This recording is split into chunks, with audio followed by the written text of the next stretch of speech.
Aujourd'hui, on va parler du moyen le plus simple et le plus facile de brûler la graisse. Pour comprendre comment on élimine la graisse, il faut d'abord saisir pourquoi le corps finit par stocker du gras. Et non, ce n'est pas juste parce qu'on mange trop de lipides, trop de gras, car la graisse, c'est avant tout du carburant, un carburant naturel pour notre corps. On entend souvent dire qu'on prend du poids à cause d'un excès de calories, surtout à cause de la graisse, qui est super calorique. Mais en réalité, ce n'est pas aussi direct, c'est plutôt l'excès d'énergie, peu importe l'aliment, qui nous fait grossir.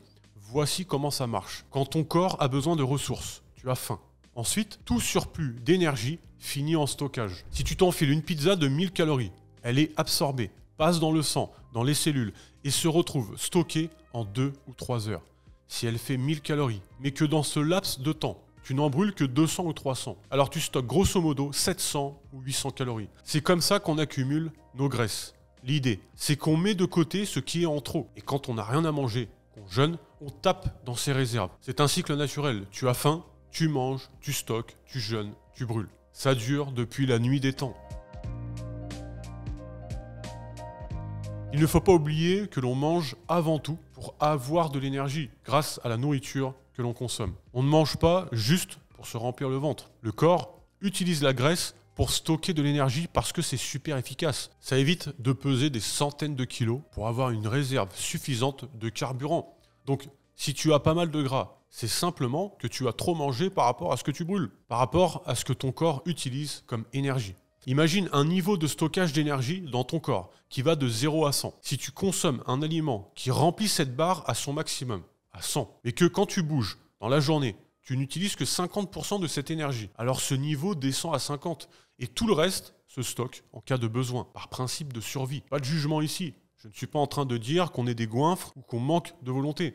Il existe plein de raisons qui nous poussent à trop manger. On va y revenir. La première chose à savoir, c'est qu'on ne peut pas stocker de graisse sans une hormone, l'insuline. Sans insuline, impossible de grossir. Il faut distinguer l'énergie dans le sang, le glucose, et l'énergie dans la cellule. Quand on mange, on absorbe la nourriture. Le glucose va dans le sang, mais il doit entrer dans la cellule pour être utilisé. L'insuline, c'est la clé qui ouvre la porte pour qu'elle rentre dans la cellule. Les diabétiques de type 1 ne peuvent pas fabriquer cette clé. Donc avant qu'on ne découvre comment l'injecter. Ça se terminait souvent très mal pour eux. Vous connaissez ce mot, insuline. On le voit parfois comme quelque chose qui n'est pas bon. Mais en vrai, l'insuline est indispensable. On doit juste garder un équilibre. Cet équilibre reste naturel tant qu'on vit normalement. C'est-à-dire manger la nourriture telle qu'elle est dans la nature. Se dépenser pour aller la chercher. Les animaux font ça. Ils mangent ce qu'ils trouvent et bougent toute la journée pour se nourrir. Les plantes, elles, n'ont pas besoin de bouger, mais elles ont des racines pour pomper leur énergie. Nous, on n'a pas de racines, donc on doit se déplacer. Aujourd'hui, pourtant, on peut choper de la bouffe en restant assis, et voilà d'où vient le problème. Tant qu'on mange des aliments naturels et qu'on bouge pour les obtenir, on est auto-régulé. On a un bel équilibre entre manger, stocker, jeûner et déstocker. Le corps a un système de signaux très fins pour dire quand on a faim et quand on doit s'arrêter. Mais dès qu'on sort de ce cadre avec l'alimentation industrielle, la sédentarité et les additifs et j'en passe, tout se dérègle. On ne sent plus la vraie faim. On mange trop et pour de mauvaises raisons, on ne s'arrête plus au bon moment. Notre corps ne comprend plus rien et il commence à déconner et mentalement, c'est pareil. On commence à ne plus se sentir bien aussi.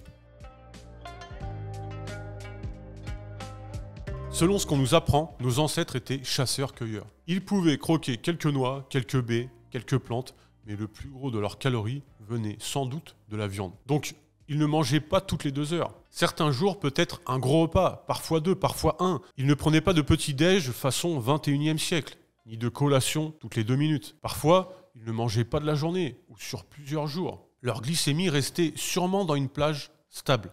Il n'y avait pas de montagne russe, comme aujourd'hui, sur leur glycémie. Et leur pancréas ne se fatiguait pas autant que nous aujourd'hui à cause d'une stimulation d'insuline tout au long de la journée. Actuellement, on se lève, on mange direct. On remange 2 heures plus tard, le midi, l'après-midi, le soir. Et parfois même, on remange avant de se coucher ou même dans la nuit pour certains. Ça crée de gros pics de glycémie et donc de grosses décharges d'insuline. On fatigue le pancréas sans arrêt.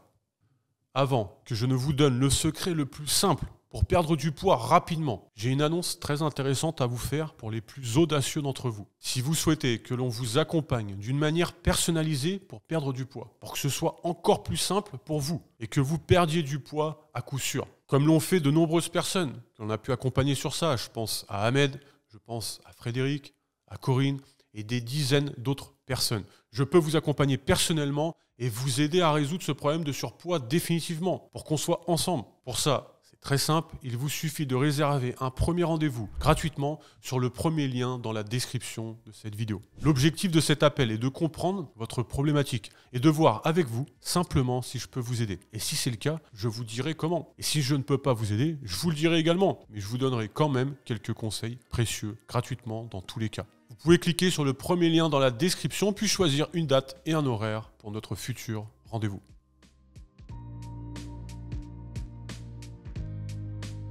À force d'avoir trop d'insuline, trop souvent, elle ne redescend plus vraiment. Au fil des années qui passent, notre niveau de base d'insuline augmente, ce qui provoque une résistance à l'insuline. Quand l'insuline est trop haute, elle bloque la combustion des graisses, puisqu'elle sert à les stocker. Donc, si on veut brûler de la graisse, il faut baisser l'insuline et briser ce cycle.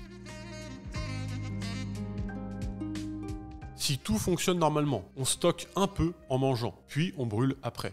Mais quand on devient résistant à l'insuline, on stocke beaucoup et on ne brûle presque rien. Ce n'est pas juste une question de manger moins, mais aussi de manger moins de choses qui stimulent l'insuline. Les glucides font grimper la glycémie, donc l'insuline à son maximum, les protéines un peu moins et les graisses très peu.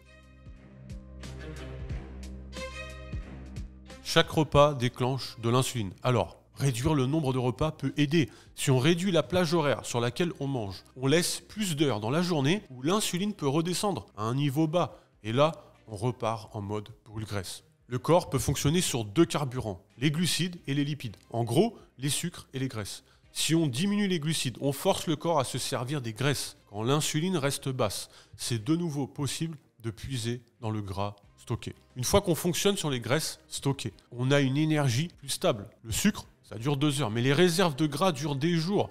On mange moins souvent, on a moins faim, on brûle plus de gras.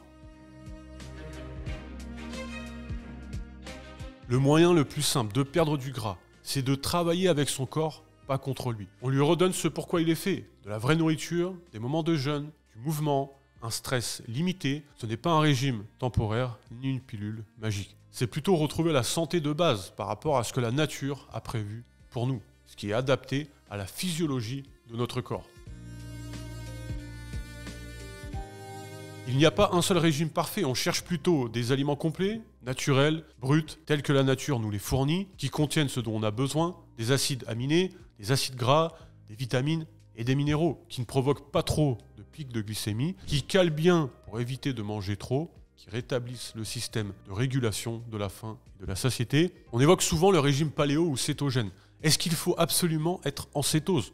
Pas forcément, mais il est vrai que nos ancêtres l'étaient une bonne partie de l'année et que ça a énormément de bénéfices. Un régime pauvre en glucides et riche en lipides marche pour beaucoup de gens, surtout s'ils sont déjà résistants à l'insuline. Mais on n'est pas tous pareils et il n'y a pas de régime alimentaire idéal, si ce n'est celui qui vous convient le mieux à un moment précis de votre vie. Si vous trouvez que ça fait beaucoup de changements et que ça semble compliqué, c'est normal. Mais si ce que vous faites aujourd'hui ne marche pas, il faut essayer autre chose. Les lois de la nature sont là, comme la gravité. Notre corps a des mécaniques ancestrales et si on les ignore, on en paye les conséquences. La bonne nouvelle, c'est que ça n'implique pas de se priver de tout. Il faut juste prendre conscience que l'on nous a habitués à beaucoup de choses qui ne sont pas adaptées pour notre corps. Voilà pourquoi beaucoup de gens sont malades et en surpoids aujourd'hui. Il faut juste réduire ce qui n'est pas de la vraie nourriture. Produits ultra transformés, farine blanche, sucre, huile de graines raffinée. Nos ancêtres n'avaient pas accès à ça. Donc, leur corps n'était pas déréglé. Nos ancêtres marchaient énormément chaque jour, plus quelques sprints de chasse ou de fuite. Ça créait un stress bref, mais intense, suivi d'une récupération. Ça maintient l'organisme en forme. Le problème actuel, c'est le stress chronique. On stresse tout le temps, sans pause. Ça fatigue le corps, ça fait grimper la glycémie, ça perturbe l'immunité. La digestion, le stress chronique diminue l'acidité de l'estomac, ce qui rend la digestion plus difficile et ce qui crée des indigestions et des problèmes par conséquence. Si on a envie de quelque chose sans vraiment avoir faim, on peut prendre un petit café, si on apprécie ça, ou du thé, une tisane qui n'élève ni la glycémie ni l'insuline. Si on est résistant à l'insuline et qu'on commence à corriger ça, le taux d'insuline baisse et on élimine plus d'électrolytes qu'avant, sodium, potassium, etc. Du coup, on peut avoir des vertiges, nausées, fatigue, brouillard cérébral. Donc la solution est d'augmenter la prise d'électrolytes en même temps, surtout si on fait du jeûne. Pour ça, vous pouvez prendre de l'eau plus une pincée de sel de mer non raffiné, comme le sel rose de l'Himalaya, une infusion d'ortie, car elle est riche en électrolytes et ne contient pas de calories, thé vert ou une tisane, évidemment tout ça sans sucre ajouté.